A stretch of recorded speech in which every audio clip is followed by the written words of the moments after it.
డబ్బు, అనారోగ్యం, ఉద్యోగం, వ్యాపారం, అప్పులతో బాధపడుతున్నారా? మీకోసమే లాంచ్ యువర్ ఫ్యూచర్ ప్రోగ్రామ్. నమస్తే, వెల్కమ్ టు సుమన్ టీవీ. నేను మీ విష్ణు. ప్రస్తుతంతో పాటు certified financial planner Ram Prasad గారు ఉన్నారు. వారితో మాట్లాడదాం. సార్ నమస్తే. సార్ నమస్తే అండి విష్ణు గారు. రామ్ ప్రసాద్ గారు, లాస్ట్ 6 months నుంచి మార్కెట్ చాలా వాలటాలిటీలో ఉంది. సో ఈ టైంలో మ్యూచువల్ ఫండ్ ఇన్వెస్టర్స్ అనేవాళ్ళు ఏం చేయాలి? నేను ఈ మధ్య తరచుగా ఒక విషయం వింటున్నాను. బేరిష్ మార్కెట్ బాగా ఉన్నప్పుడు, అంటే మార్కెట్ బాగా పడుతున్న టైంలో మ్యూచువల్ ఫండ్స్లో కానీ ఇన్వెస్ట్ చేస్తే నెంబర్ ఆఫ్ యూనిట్స్ అనేవి ఎక్కువ అలాట్ అవుతాయంట. మరి నెంబర్ ఆఫ్ యూనిట్స్ పెంచుకోవడానికి ఇన్వెస్ట్మెంట్ కూడా పెంచుకోవాలంటారా మ్యూచువల్ ఫండ్స్ విషయంలో? సో మ్యూచువల్ ఫండ్స్లో ఎస్, డెఫినెట్గా మార్కెట్ పడితే any equity product will well. అది ఈక్విటీ ప్రోడక్ట్ స్టాక్ అయినా, ఈటీఎఫ్ అయినా, ఇండెక్స్ ఫండ్ అయినా, మ్యూచువల్ ఫండ్ అయినా, అండర్లయింగ్ అసెట్ ఈక్విటీ కనుక డెఫినెట్గా పడిపోతుంది. ఎస్, ఫస్ట్ మీరు అడిగినట్లుగా ఇలా పడినప్పుడు ఇన్వెస్టర్ ఏం చేయాలి అంటే, ఇలా పడినప్పుడు ఇన్వెస్టర్ ఆయన ఇప్పటివరకు ఏం చేస్తున్నాడో అదే చేయాలి. కొత్తగా ఏం చేసే ప్రయత్నాలు చేయకూడదు, ఎటువంటి కొత్త ప్రయత్నం చేయకూడదు. అయితే ఇక్కడ అందరూ గట్టిగా మిస్లీడ్ అవుతుంది ఏంటంటే, మార్కెట్ పడ్డ ప్రతిసారి మీరు ఎక్కువగా కొనుక్కోండి, ఎక్కువ అమౌంట్ ఇన్వెస్ట్ చేయండి, లోలో వచ్చేస్తుందని చెప్తున్నారు, డిస్కౌంట్లో వస్తుందని చెప్తున్నారు. అది ఫాలో అవుతున్నారు. కానీ లోలో వస్తుంది, మార్కెట్ పడింది, కానీ ఇక్కడతో పడటం ఆగిపోయిందని ఎవరికి తెలియదు కదా. ఇప్పుడు ఒక 10 లక్షలు తీసుకొచ్చి పెట్టాను, తగ్గింది కదా, ఇది రైట్ టైం అని. మళ్ళా పడితే మళ్ళీ నేను ఇంకో 10 లక్షలు తేగలనా? తేలేను. సో మార్కెట్ పడుతుందనేది నిజం, కానీ ఇక్కడతో పడటం ఆగిపోయిందా? ఇక్కడితో పడటం ఆగిపోయిందని క్లియర్గా తెలిస్తే మీరు ఇక్కడ పెట్టేసుకోవచ్చు.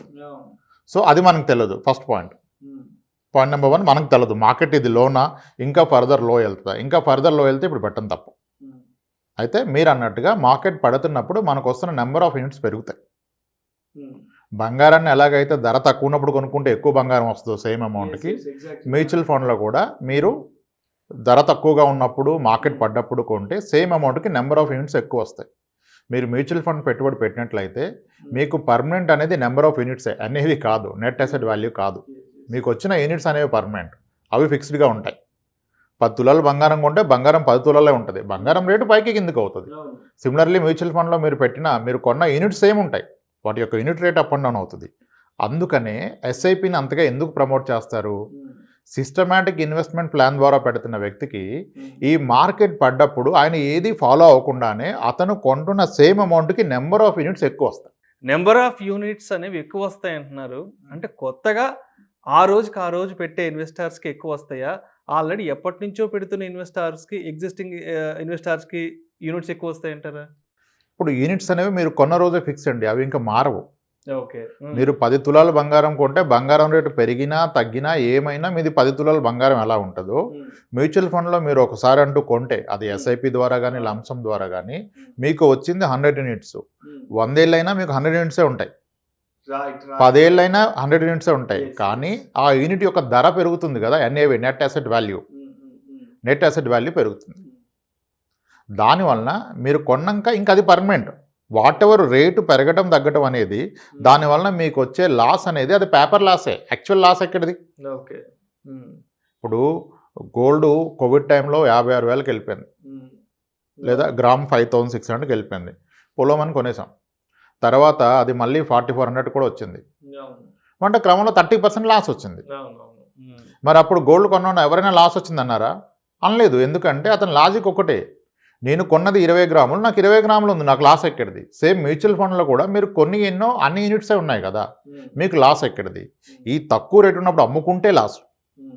సో ఇప్పుడు చేయకూడని పని అమ్మటం, చేయాల్సిన పని ఏంటి? ఏమీ చేయకుండా ఉంటాం.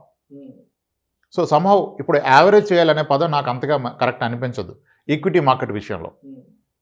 ఇప్పుడు ఇండెక్స్లు, ఈటీఎఫ్లు, small case baskets, number of blue chip stocks అన్నీ పడిపోయాయి కాబట్టి యావరేజ్ చేసుకోండి అని చెప్తున్నారు. అసలు యావరేజ్ చేయాలంటే ఏం కావాలి? ఫస్ట్ మనకి పైసలు కావాలి. మార్కెట్ పడిందని నాకు పైసలు ఎక్కడి నుంచి వస్తాయి? నా employer every month 1 lakh salary ఇచ్చేవాడు, ఈరోజు మార్కెట్ పడింది కదా 2 lakhs తీసుకొని ఇస్తాడా? ఇవ్వడు. సో కాబట్టి ఒకవేళ ఈ లాజిక్ నమ్మి యావరేజ్ చేయాలి, ఎడిషనల్ ఇన్వెస్ట్ చేయాలంటే ఇన్వెస్టర్ ఏం చేస్తాడు? అప్పు చేస్తాడు. అప్పు చేసి ఇన్వెస్ట్మెంట్ పెట్టద్దు కదా, అప్పు చేసి ఇన్వెస్ట్మెంట్ పెట్టకూడదు కదా. సో కాబట్టి యావరేజింగ్ అనేది తప్పు. మార్కెట్ హైలో ఉంది, లోలో ఉన్నది అనే పదం కూడా తప్పే. అందుకే ఫస్ట్ మనకు ఒక స్టాండర్డ్ కోట్ ఉంది, time spend in the market can only give us return, timing the market can never give us return. మీరు లోలో ఉంది హైలో ఉందని మాట్లాడటం మొదలు పెడితే nothing but your timing the market. మార్కెట్ని టైమింగ్ చేయటం అనేది అది పాసిబుల్ కాదు. ఇప్పుడు 15 రోజుల క్రితం కనుక మార్కెట్ పడిందని యావరేజ్ చేసుకుని ఉంటే ఇప్పుడు ఆయన పరిస్థితి ఏంటి? మళ్ళీ పడింది కదా, ఇప్పుడు మళ్ళీ యావరేజ్ చేయడం డబ్బులు ఎక్కడి నుంచి వస్తాయి ఆయనకి? సో అందుకనే మొదటి నుంచి మన ప్రతి వీడియోలో నేను చెప్తుంది ఒకటే విషయం, మీ ఆబ్జెక్టివ్ ఆఫ్ ఇన్వెస్ట్మెంట్ ఏంటి, మీరు ఎందుకు పెడుతున్నారు? జూన్లో స్కూల్ ఫీజు కట్టే వ్యక్తి ఆ డబ్బులు కనుక పిల్లల స్కూల్ ఫీజు జూన్ జూలైలో కట్టాల్సిన వ్యక్తి ఈరోజు మార్కెట్లో పెడితే పరిస్థితి ఏంటి? మ్యూచువల్ ఫండ్లో పెడితే పరిస్థితి ఏంటి? కట్టలేడు. కానీ ఇప్పుడు పిల్లోడు వచ్చి 8th క్లాస్ చదువుతున్నాడు, అతని గ్రాడ్యుయేషన్కి 2028లో కట్టాలి ఫీజు, ఆయనకి ఇబ్బంది లేదు కదా. ఆయన 10 లక్షలు పెట్టాడు మ్యూచువల్ ఫండ్ స్టాక్స్, అది 7 లక్షలు అయిపోయింది. ప్రాబ్లం ఏంటి? 2028 నాటికైతే మార్కెట్ పైకి వస్తుంది, తప్పకుండా వస్తుంది. సో అతనికి ప్రాబ్లం లేదు. ఇప్పుడు ఆబ్జెక్టివ్ ఆఫ్ ఇన్వెస్ట్మెంట్ క్లియర్ ఉంటే మీరు మార్కెట్లో ఏం చేయాలో తెలుస్తుంది. కానీ మనకి 80% ఆఫ్ ద ఇన్వెస్టర్స్ ఏంటి, objective is very simple, money make చేయాలి, లాభాలు రావాలనే పెడుతున్నారు. లాభాలు రావాలనేది ఆబ్జెక్టివ్ కాకూడదు. మీ ఏ అవసరానికి మీరు డబ్బు కూడబెడుతున్నారు, అది ఎప్పుడు ఉందనే దాన్ని బట్టి మీకు ఫండ్స్. ఇప్పుడు మ్యూచువల్ ఫండ్స్ అంటే అందరం ఈక్విటీ మ్యూచువల్ ఫండ్స్ మాడుతున్నాం. మ్యూచువల్ ఫండ్స్లో పలు రకాలైన ఫండ్స్ ఉన్నాయి, over night funds, liquid funds, short duration funds. Over night fund అంటే ఏంటండి? ఓవర్ నైట్కి ఇన్వెస్ట్మెంట్ చేయొచ్చు మ్యూచువల్ ఫండ్లో. లిక్విడ్ ఫండ్ 1 వీక్కి, 1 డేకి, 1 మంత్కి liquid funds are ideal. Okay, ఇంత కాంప్లికేషన్ ఎందుకంటే మీకు 3 మంత్స్కి 4 మంత్స్కి అయితే ఫిక్స్డ్ డిపాజిట్ ఐడియల్ అండి. Bank fixed deposit 90 days is most ideal product for a 90 days investment. ఇప్పుడు కొన్ని బ్యాంక్స్ సేవింగ్స్ అకౌంట్ మీద 5.5 to 6 ఇస్తున్నాయి. అన్ని బ్యాంక్స్ కాదు, కొన్ని బ్యాంక్స్, ఐడిఎఫ్సి ఫస్ట్ లాంటి బ్యాంక్స్ ఇప్పుడు ఇస్తున్నాయి. సో లిక్విడ్ ఫండ్ కూడా 3.5 వేస్తుందండి, గొప్పగా ఏమి ఇవ్వట్లా. సో మీ అవసరం ఏంటో తెలిస్తే మీరు ఎక్కడ పెట్టాలో తెలుస్తుంది. ఇప్పుడు జూలైలో జూన్లో ఫీజు కట్టాల్సిన వ్యక్తి ఎక్కడ పెట్టాలి మనీని? ఖచ్చితంగా బ్యాంక్లోనే పెట్టాలి. బ్యాంక్లోనే పెట్టాలి. అత్యాసకెళ్ళి మార్కెట్ బాగా పెరుగుతుంది, ఈ స్టాక్ కొంటే డబుల్ అవుతుంది అంటే అది రివర్స్ కూడా అవుతుంది. అప్పుడు స్కూల్ ఫీజు కట్టలేరు కదా. నేను ఇప్పుడు మా అబ్బాయి స్కూల్కి వెళ్తున్నాడు, నేను కాలేజ్ ఫీజు కట్టడానికి డబ్బులు దాస్తున్నాను, 6 ఏళ్ళు 8 ఏళ్ళు టైం ఉందంటే మీరు ఎక్కడైనా పెట్టచ్చు. ఎస్, అంతేగాని మార్కెట్ పెరుగుతుంది నేను పెడితే వచ్చేస్తుంది. ఎస్, మ్యూచువల్ ఫండ్స్ కానీ స్టాక్ మార్కెట్స్ కానీ వితిన్ క్వార్టర్లో 30% పెరిగిన ఉన్నాయి, ఆ దాఖలాలు ఉన్నాయి. వితిన్ క్వార్టర్లో 30% పెరిగాయి. అన్ని స్కీమ్స్ 10 years ఓల్డ్ ఉన్న స్కీమ్స్ అన్ని బెస్ట్ క్వార్టర్ పర్ఫార్మెన్స్ చూస్తే మీరు మనీ కంట్రోల్కి వెళ్ళి వితిన్ క్వార్టర్లో 30% పెరిగాయి. సిమిలర్లీ వర్స్ట్ క్వార్టర్ చూస్తే వితిన్ క్వార్టర్లో 30% పడిపోయింది. మరి 3 నెలల్లో నాకు అవసరం ఉంటే నేను పెడితే 30% పడే అవకాశం కూడా ఉంది కదా. So it's has to be objective of investment should be right. మీరు యావరేజ్ చేయాలా, అమ్మాలా, కొనాలా? ఓకే, మ్యూచువల్ ఫండ్స్లో లాసులు రావండి, మ్యూచువల్ ఫండ్ లాస్ రాదు, ఇన్వెస్టరే లాస్ తెచ్చుకుంటాడు. ఎందుకు? యూనిట్స్ తగ్గితే లాస్. మీరు ఆ టైం ఇస్తే రాదు కదా. మీరు ఎందుకు పెట్టారో తెలిస్తే ఆ టైం తెలుస్తుంది మీకు. ఎందుకు పెట్టారో తెలియదు కనుక మీకు టైం తెలియదు, ఈ మార్కెట్కి రియాక్ట్ అవుతారు. మార్కెట్ పట్టడానికి ప్రతిరోజు ఒక కారణం ఉంటుంది కదా. ఇప్పుడు గత 3 ఏళ్ళుగా గ్లోబల్ పారామీటర్స్ చాలా కారణాలు అయిపోయినాయి. రీసెంట్గా లాస్ట్ 1 weekగా మనం రెపో రేట్లు పెంచాం, యూఎస్ ఫెడ్ రేట్లు పెంచింది. సో డాలర్ అంతా వెనక్కి వెళ్ళిపోతుంది, ఫారిన్ ఇన్వెస్టర్స్ అంతా అక్కడ ఫెడ్ రేట్లు పెరిగాయి కనుక హ్యాపీగా ఇక్కడ డబ్బులు తీసేస్తున్నారు. ఇది 6 నెలలుగా జరుగుతుంది, ఈ మధ్య కాస్త ఎక్కువగా జరుగుతుంది. అందుకని మార్కెట్ ఫాల్ కాస్త పెరిగింది. ఇది ఎప్పుడు రివర్స్ అవుతుందో మనకు తెలియదు. ఏ క్షణమైనా ఇది రివర్స్ అవ్వచ్చు, ఇంకా వర్స్ట్ అవ్వచ్చు. కానీ ఒక 6 ఏళ్ళు 8 ఏళ్ళు ఉంటానంటే ఇబ్బందే లేదు. 6 నెలలకు పైసలు కావాలంటే ఈ రోజే మొత్తం తీసేసుకొని వెళ్ళిపోవాలి. ఎందుకంటే 6 నెలల పరిస్థితి ఏమిటో తెలియదు మనకి. యావరేజింగ్ అనేది రాంగ్ కాన్సెప్ట్. మీకు ఎందుకు పెడుతున్నారు, మీకు ఎంత కావాలి, ఎప్పుడు కావాలి, దాన్ని బట్టి దానికి ఏ ఫండ్ అనేది. ఓకే, ఈక్విటీ అంటే ఎస్ రిస్క్. మ్యూచువల్ ఫండ్స్ అంటే mutual funds are not only equity mutual funds, there are debt mutual funds. డెట్లో పలు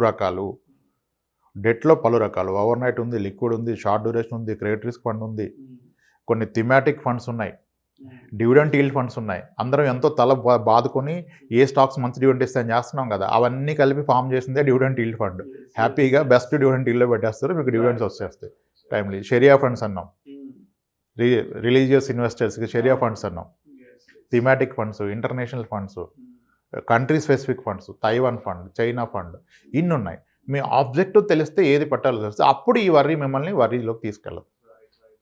అలా ప్లాన్ చేసుకోవాలండి. మొత్తంగా మరి ఇప్పుడున్న ఈ మార్కెట్ కండిషన్స్లో కొత్తగా ఇన్వెస్ట్మెంట్ పెడదాం అనుకునే వాళ్ళకి, అదేవిధంగా ఆల్రెడీ ఎగ్జిస్టింగ్ ఇన్వెస్టర్స్కి మరి మీరు ఎటువంటి సూచనలు, సలహాలు తెలియజేస్తారు? ఎగ్జిస్టింగ్ ఇన్వెస్టర్స్ ఎందుకు పెట్టారో మీరు దానికోసమే పెట్టండి. మార్కెట్ పడిందని, పెరిగిందని మీరు ఎటువంటి రియాక్షన్ వద్దు. కొత్తగా వచ్చే వాళ్ళు ఎందుకు వస్తున్నారో తెలుసుకోండి ఫస్ట్ మీరు. అందరికీ వచ్చాయని మనకు వస్తాయి అనుకోవద్దు. మ్యూచువల్ ఫండ్స్లో 3 ఏళ్ళు పెట్టాక నెగిటివ్ రిటర్న్ ఉన్న టైం చాలా ఉన్నాయి. లంసం పెడితే 5 ఏళ్ల తర్వాత కూడా నెగిటివ్ ఉంది. ఎస్ఐపి పెడితే కూడా 3 ఏళ్ల తర్వాత నెగిటివ్ రిటర్న్ ఉంది. సో మీకు 3 ఏళ్ళలో డబ్బులు కావాలని ఈక్విటీ మ్యూచువల్ ఫండ్లో పెడితే మాత్రం అది తప్పే. వస్తున్న వ్యక్తి తెలుసుకోవాలి, నేను ఎందుకు పెడుతున్నాను, ఎప్పుడు కావాలి, ఆ పీరియడ్కి మ్యూచువల్ ఫండ్ కరెక్టా కాదా, నా 7 ఇయర్స్ పీరియడ్కి మ్యూచువల్ ఫండ్ కరెక్టా కాదా. సిమిలర్లీ ఎగ్జిస్టింగ్ ఆయన క్లారిటీ ఉంది కదా, ఆయన కూతురు పెళ్లి గురించి పెట్టిన అతను ఇప్పుడు ఎందుకంటే ఆయనకి వరి, కూతురు 3వ తరగతి చదువుతుంది, పెళ్ళికి ఇంకా 20 ఏళ్ళ టైం ఉంది, ఆయనకు వరి లేదు.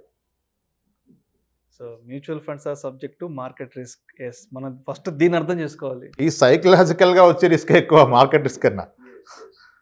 మార్కెట్ రిస్క్ మీ డబ్బులు తినేదు, మీరు సైకలాజికల్గా మీరు ఎప్పుడైతే రిస్క్ అని ఫీల్ అవుతారో మీ డబ్బులు పోతాయి. ఇప్పుడున్న లాస్ అంతా పేపర్ మీదే కదండి లాస్. మీకు తగ్గిందంటే ఎక్కడ తగ్గింది, మీరు అమ్ముకుంటే తగ్గింది, అమ్మకపోతే తగ్గింది ఏం లేదు, మీకు వచ్చిన యూనిట్స్ అలాగే ఉన్నాయి. అందుకనే మ్యూచువల్ ఫండ్స్ని ఎప్పుడు యూనిట్స్లో మెజర్ చేయండి, ఎన్ఏవిలో మెజర్ చేయదు. నాకు ఎన్ని యూనిట్స్ ఉన్నాయి, ఎన్ని యూనిట్స్ అక్కడ ఉన్నాయి, టార్గెట్ షుడ్ బి యూనిట్స్. ఇప్పుడు వెరీ ఓల్డెస్ట్ ఫండ్స్ ఇప్పుడు గత 6 ఏళ్ల క్రితం, ఇంచుమించుగా 6 నెలల క్రితం మనం మాట్లాడాం. నిప్పాన్ ఇండియా గ్రోత్ ఫండ్ వచ్చేసి 1995లో స్టార్ట్ అయింది, 2300కి వెళ్ళిపోయింది అనేవని. ఇప్పుడు 800కి వచ్చేసింది. ₹1,00,000 పెడితే 2 కోట్ల 20 లక్షలు, 2 కోట్ల 30 లక్షలు అన్నాం, ఇప్పుడు 1,80,00,000కి వచ్చింది. కానీ నిజంగా అప్పటి నుంచి పెట్టిన అతనికి అదేం లాస్ కాదుగా. ₹1,00,000 పెట్టి 2 కోట్లు అయిన వ్యక్తి 1,80,00,000 లాస్ లేదు. కానీ మొన్న ఆ మాటలు విని పెట్టి ఎవరైతే మొన్న ₹1,00,000 పెట్టి అది కిందకి వెళ్ళిపోయింది 80,000కి, అతనికి loss. So objective should be clear అండి. Right, thank you sir, thank you so much Ram Prasad garu. ఇప్పుడున్న ఈ వాలటాలిటీ మార్కెట్లో మ్యూచువల్ ఫండ్ ఇన్వెస్టర్స్ అనేవాళ్ళు ఎటువంటి జాగ్రత్తలు తీసుకోవాలి, ఎటువంటి విషయాల పట్ల అవగాహన పెంచుకోవాలి అనే అంశం గురించి ప్రేక్షకులకు మీ విశ్లేషణ ద్వారా చాలా చక్కగా వివరించారు. Thank you so much sir. Right అండి విష్ణు గారు, థ్యాంక్స్. ఇలాంటి మరిన్ని interesting videos and valuable information కోసం వెంటనే మా ఛానల్ను సబ్స్క్రైబ్ చేయండి, లైక్ చేయండి, షేర్ చేయండి. అదేవిధంగా మీ అభిప్రాయాలను వీడియోస్ కింద కామెంట్స్ రూపంలో మాకు తెలియజేయండి. This is Vishnu signing off.